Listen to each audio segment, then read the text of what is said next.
Someday the whole building is going to empty. I can just see it.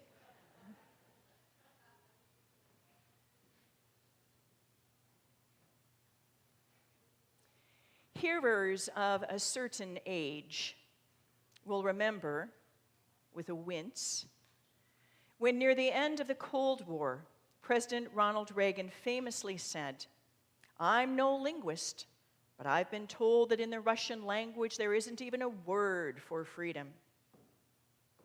He was quickly proven wrong. But his assertion that our communist enemies were so depraved that the word for freedom didn't even exist was wildly appealing on this side of the war. The Inuit people of northern Canada boast 53 unique words for the thing we generically call snow. Each of their words connotes something unique about the quality of a particular snowfall, whether it's grainy or heavy or wet or blinding or blowing. I can see the movie 50 Shades of Snow.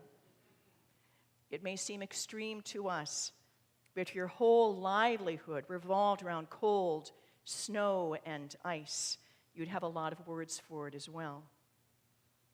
My farmer father, who was not a fan of snow makes farm work much more difficult than it needs to be, also had many words for snow, most of them 4 letters and not appearing in the thesaurus. You might not have noticed another word this morning, but in this morning's readings, the word cry is used 5 times. I'm not sure how many words we have in the English language for cry, but on my own, I quickly came up with 20, among them caterwaul, blubber, and keen. I'm a great Scrabble player. In Hebrew, the language in which the prophet wrote, there are 7 words for the thing that the prophet calls cry. Speak tenderly to Jerusalem and cry to her that she has served her term. Again, a voice cries out. And later in today's Old Testament reading, but what shall I cry?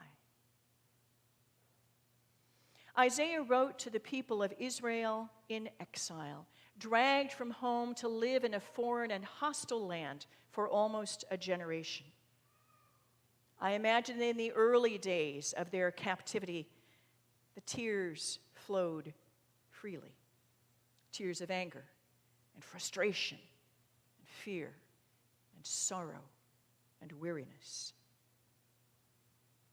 But I wonder how long it took for them to run out of tears, to realize that no matter how they bawled and wailed and sobbed, it would make no difference. Cry me a river, the Babylonian king would say.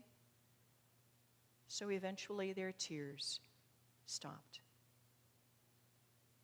That's why the cry of which Isaiah writes has nothing to do with tears. Their cry, the cry which he spoke, was more of a vocalization, a noise in the throat, a raw, raspy, desperate call, born of a tested and troubled faith. It was an expression of desperation. It is very hard sometimes to tell the difference between desperation and faith. In this case, a desperation tinged with hope that God might still be listening. Cry, Isaiah orders. And that tearless cry would fall from cracked lips, parched throats, and badly broken hearts. Long after all their tears had been cried, a shred of hope remained. Hope that one day they would be free. Cry that, Isaiah says. Some of you may remember the Englewood Four, the young black men in Chicago falsely imprisoned for a brutal rape and murder in 1994. Since their exoneration in 2011, after serving almost 2 decades of false imprisonment, today they speak of their confidence that one day the truth would be told. One day they would breathe the air of free people. One of them said, he was in the paper on Saturday, "We never stopped believing we would be free, but it got harder and harder." I thought of them, of their desperate confidence when Isaiah writes, "Cry to them that they have served their term. The penalty has been paid." In my mind's ear, Isaiah's voice cracks with emotion and relief. Cry, it's over. The parish I served in Atlanta, which is now closed because they have 7 inches of snow on the ground, I was there when my older daughter, was a toddler. We had a robust relationship with a women's domestic violence shelter in our neighborhood.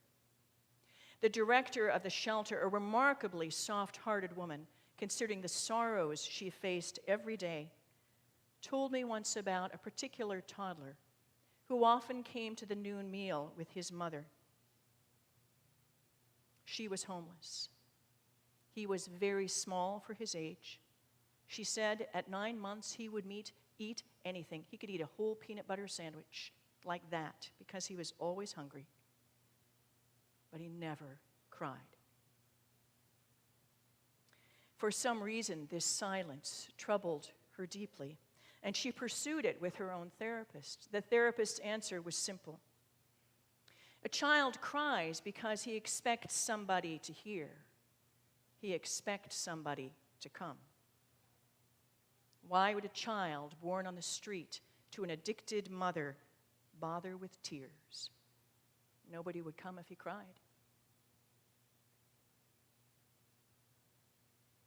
To that tearless little boy, Isaiah cries, "God will gather you like a lamb and carry you close to God's heart."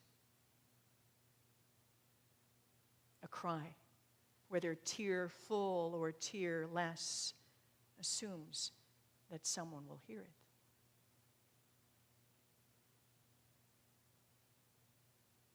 The first-century writer Mark opens his gospel with what he claims to be the beginning of the good news of Jesus Christ, but it doesn't seem like a beginning to us. Where are Joseph and Mary? Where is the baby in the manger? The smelly shepherds, the angel choirs. Though it is surprising and modestly offensive to us, we who have hyper-sentimentalized Christmas, even my Jewish neighbors celebrate Christmas. That's how ubiquitous it has become. The circumstances of Jesus' birth didn't impress Mark at all. Mark's beginning is when Jesus is fully grown, appearing at the River Jordan to be baptized. The thing that mattered for Mark, the first of the gospel writers, was not Jesus' infant cry, but his full-throated response to the cry of God's people.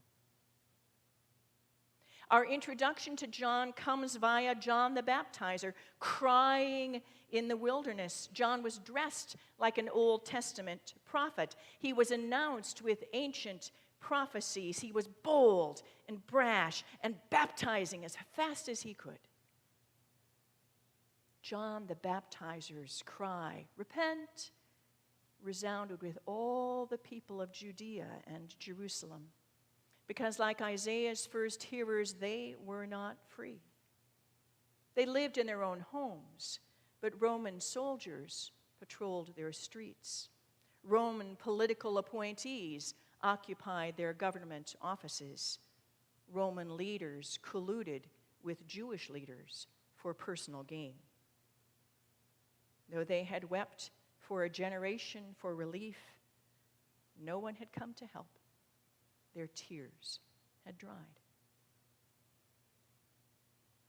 So the people of Judea and Jerusalem heard John's cry and ran toward it. And when John had their full attention, he told them of another more powerful than he, who could dry their bitter tears. And that one would lead them to the place where there is no crying no tears, and no pain.